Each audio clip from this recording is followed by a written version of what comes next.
Opel Vivaro, impossible de passer les vitesses, ça bloque. Pour remplacer l'embrayage, on va commencer par enlever les roues des deux côtés. Une fois la roue enlevée, on va dévisser la rotule de direction. Pour moi, c'est du 16.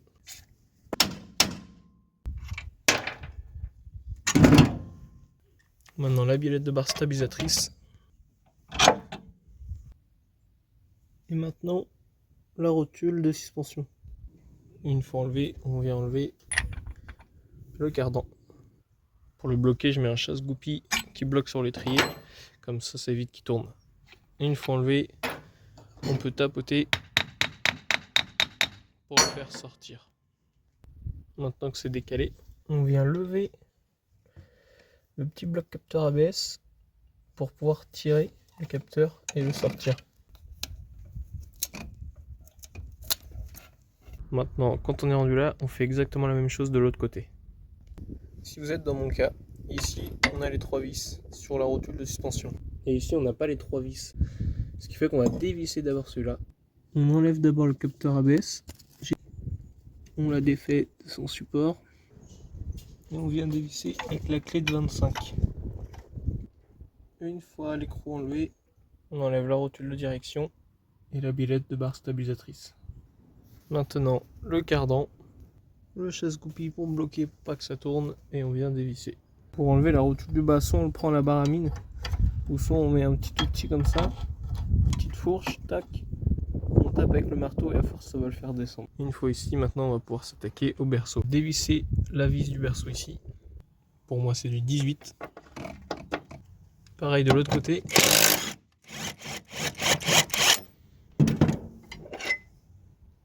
Le support moteur du 18 aussi. Et ici du 21. On va dévisser les deux vis de la crémaillère pour pouvoir qu'en fait elle reste en haut pendant que le berceau va descendre lui, tout seul. Une fois que c'est fait, on va pouvoir débrancher ici le capteur ABS. Il faut juste le tirer vers le haut. Pareil de ce côté-là. Quand on a enlevé, on va revenir avec nos douilles de 18 et on va enlever celle-là, c'est la barre. Et pareil de l'autre côté. Ensuite, on va dévisser celle-là et celle-là. Et ça va faire descendre le berceau. Attention, le mieux c'est d'être deux parce que c'est assez lourd, ça va descendre d'un coup. Avant d'enlever la dernière vis ici, on va déclipser. Bon bah lui il est déjà fait. Et l'autre côté, voilà, on lève par-dessus pour pas que ça arrache le tuyau. Pour l'enlever, la crémaillère peut frotter là-dessus, il faut le tirer un tout petit peu vers le haut et ça va passer vers le bas. On est rendu là. On vient ici vidanger la boîte de vitesse. On remet un joint de vidange neuf. Maintenant, on va venir enlever le cardan droit. On va dévisser la vis de 10 ici et l'autre côté pareil. Ici, on met un petit coup de démonte pneu histoire de l'écarter. Et comme ça, il va venir à la main. De ce côté-là, on enlève les 3 vis ici et ici. Sur la boîte, on va dévisser la vis ici. Celle-là, juste là-bas. Toute la continuité. Tac. Et la masse ici. Et celle-là aussi. Une fois que les deux vis des masses et les 3 vis des supports sont enlevés, on va pouvoir enlever la partie du dessus. Donc cette vis là, venir dévisser celle-là, celle-là, celle-là. Pour ici, on prend notre cliquet de 10, le capteur. Et maintenant, on va dévisser le 13 là. Et aussi la vis du démarreur là. Celle-là aussi. Celle là-bas.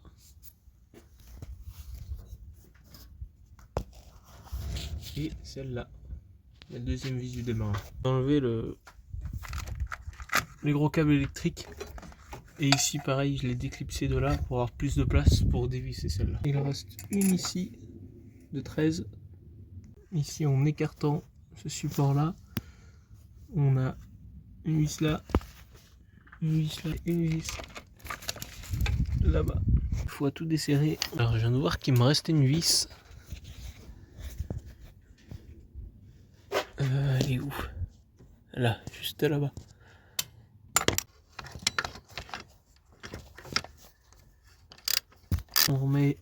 On laisse cette vis là.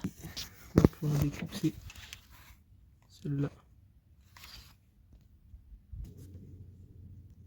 Avec la pince long bec. On peut aller enlever. On va pouvoir enlever celle juste là. Quand on va dévisser celle-là, on va remettre. Elle, moi j'en avais pas de base. Mais si vous l'avez de base, mettez-la, laissez-la. Pour pas que la boîte part.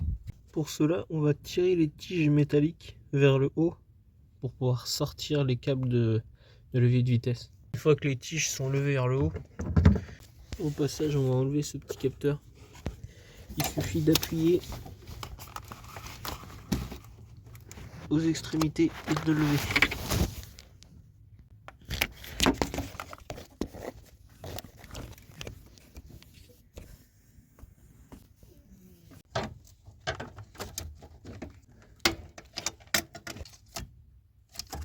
Pas être embêté, quand on va retirer la boîte, on va enlever le pare-bout à gauche. Donc il y a une vis ici, une vis juste là, et puis celle du pare-bout ici. Il faut pas oublier d'enlever aussi. On a là, alors une main, ça c'est chiant. La petite tige est retirée en haut. On décale la durite d'air et on va voir notre durite d'embrayage sans la perdre. Là. Et ben on va mettre un petit support sur le moteur pour pas qu'en fait vu qu'on va enlever la boîte, le support moteur qu'on va dévisser de la boîte, il est plus là. Celui du berceau il est plus là, donc il n'y aura plus que ce support moteur côté moteur, donc il risque de pencher. Pour éviter ça, on lui met un petit support comme ça, il tombe pas. Et maintenant on va dévisser le support moteur dessus. J'ai mis le même support pour la boîte de vitesse. On va pouvoir dévisser le support moteur juste là. C'est du 16. Une fois qu'on a enlevé la vis du support moteur, on va enlever le support qui est en dessous tout en tenant la boîte. Après on garde celle-là absolument. On l'a descendu doucement. On va petit à petit, on va desserrer celle-là. On va faire petit à petit des à-coups pour que ça la déboîte et surtout la retenir. C'est assez lourd. Et voilà, elle est sortie. Pour retirer la butée d'embrayage, on enlève les 3 vis. Il faut retirer aussi cette petite tétine.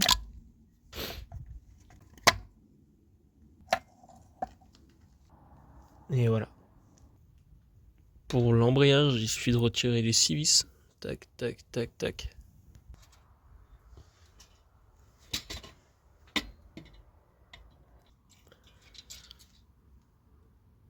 Faut bien qu'au remontage il aille dans le même sens. Exactement dans ce sens-là. Tac. Pour le joint spi ici, pour l'enlever, il y a plusieurs méthodes. Vous avez cet outil-là. On vient tirer comme ça. Si vous ne l'avez pas, on vient au tournevis au bord. Il faut vraiment pas toucher au plan de joint de la boîte de vitesse, mais vraiment au bord. Et en tapant au marteau ou même à la main, en forçant, clac, ça vient le décaler, ça vient l'ouvrir. Ou sinon au burin. Comme ça, vraiment pas aller jusqu'au bout. Vraiment, il faut aller au bord du joint. Et on le tape au marteau ici. Et pareil, ça va le faire décaler. Pour le remettre, là je vais pas le faire maintenant parce que j'ai pas la nouvelle pièce, mais pour le remettre au chasse-goupille ça va être compliqué parce que on va abîmer le joint. Le mieux c'est d'y aller à la douille. Là par exemple c'est une douille de 30. Hop, on vient pile poil en face, on vient taper partout pareil pour qu'il rentre directement ensemble au même endroit quoi. Faut pas pour pas que le mettre de côté, qu'il y ait un côté qui aille plus que l'autre, faut vraiment être bien droit. Donc remplacer la butée, le joint spi et l'embrayage. Ici on va nettoyer au nettoyant frein partout. On va le poncer un petit peu avec... L'embrayage il était pété là.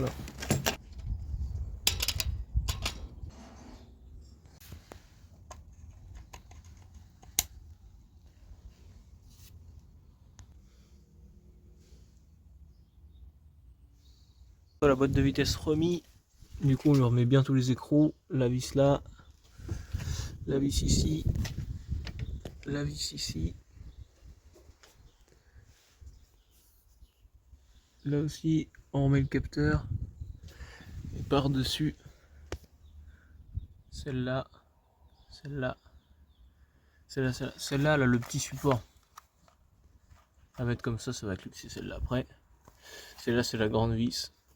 Et là en fait on a un support métallique. On a le support donc la première vis ici avec le support et la deuxième là-bas. Une fois toutes les vis remontées, on va pouvoir attaquer les petites parties. Donc on va pouvoir mettre celle-là. Maintenant on va pouvoir mettre le support au-dessus.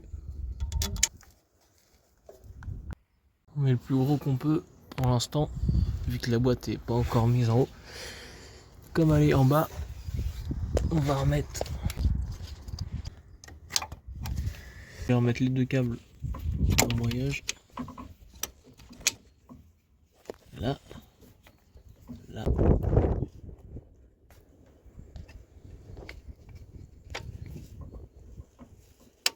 Là, et lui.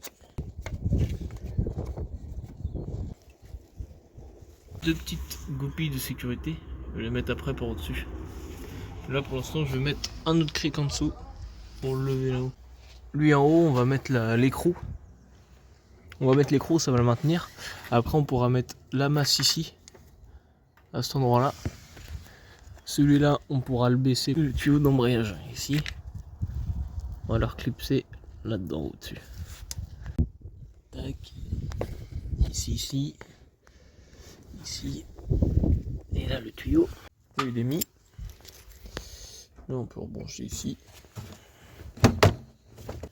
Faut pousser cette partie là et mettre là-dessus comme ça. On met le cache ici. Ensuite pour mettre le berceau, j'ai remis ça provisoirement. On le remet de chaque côté pour qu'il tienne, pour que le berceau on puisse le placer.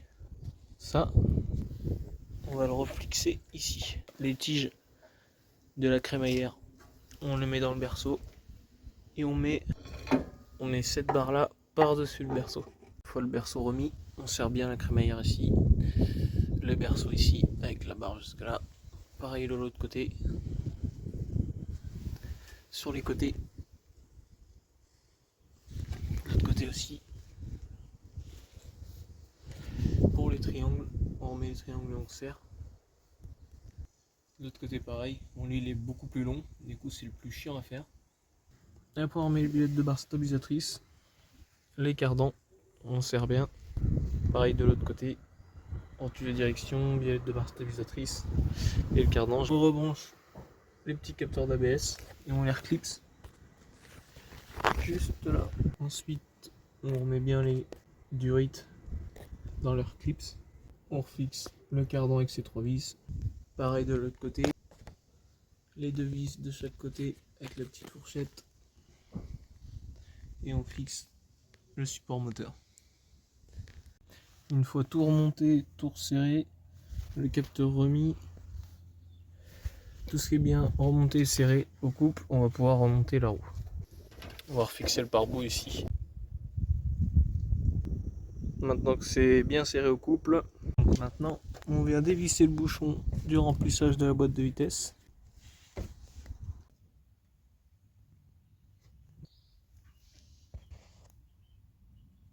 Au débordement, on enlève le tuyau, on remet le bouchon et je vais changer l'émetteur ici. L'émetteur. Pour le démonter, ici on a la petite tige avec un tournevis, le faire sauter.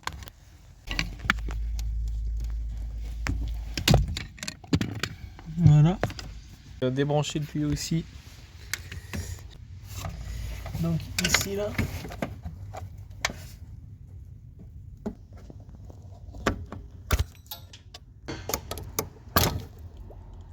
Et après on tourne vers la droite. Vers la droite. Et là maintenant. Non, le nouveau, pareil.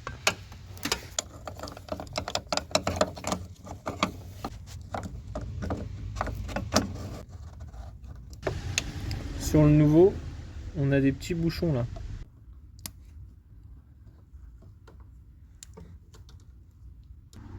Tu vois, lui, tac, il était dedans. Donc on enlève ces bouchons là, les deux côtés.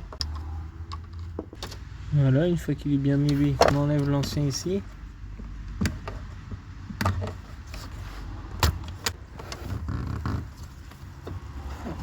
Là. Ici, quand il est à peu près mis, encore là. Ici, tu tournes. Tu tournes. Tu vois le rebord là, ce soit pas là, ça se décale, ce soit là, sur cette partie-là. Comme ça, là, il tient bien. On clipse là-dedans.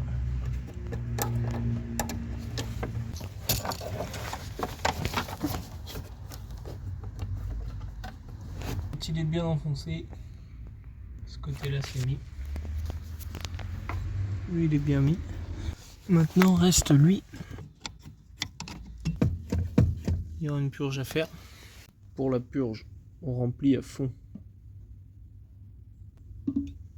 Vraiment à fond au ras-bord, quoi. J'ai ma pédale relevée à fond. Je suis rempli au ras-bord. Et ici, je viens mettre un tuyau. Sur le dessus de la vis de purge, je viens mettre ma clé de 10 juste en dessous avant le tuyau. Le tuyau, il va dans une bouteille. Je fais un trou dans le bouchon, je mets du liquide. Maintenant, on se penche avec du liquide à l'intérieur. On va voir des bulles remonter. Faut agiter un petit peu, ça va faire remonter les bulles. Voilà. Comme ça, tout se remplit. Et après, on va pouvoir ouvrir le purgeur. J'ai scotché la bouteille ici pour qu'il ait la même hauteur que le réservoir de liquide de frein. J'ai fait un trou au cul pour pas que ça fasse compression là-dedans. Maintenant, on va ouvrir le purgeur. Voilà. Ici, à fond, je fais 2 pompages. 1, 2.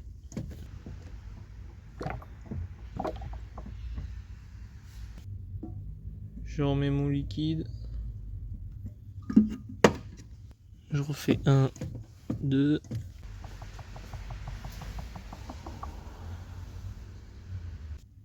Je remets mon liquide. Une fois que du coup de temps en temps, à chaque fois je pompais, je remettais du liquide, ça refaisait monter des bulles, je faisais ça plusieurs fois. Quand au bout d'un moment, on voit qu'il n'y a plus trop de bulles qui remontent, et pour refermer ici, avant de refermer, on va mettre le doigt ici, et là on va appuyer, compresser, pour que le liquide il se compresse jusqu'à la vis de purge, et après on pourra refermer. Mettre mon doigt, compresser pour que le liquide aille en bas, et refermer ma vis de purge. Voilà, je suis resserré en bas. Et maintenant la pédale. Et là c'est bon, la pédale elle revient bien.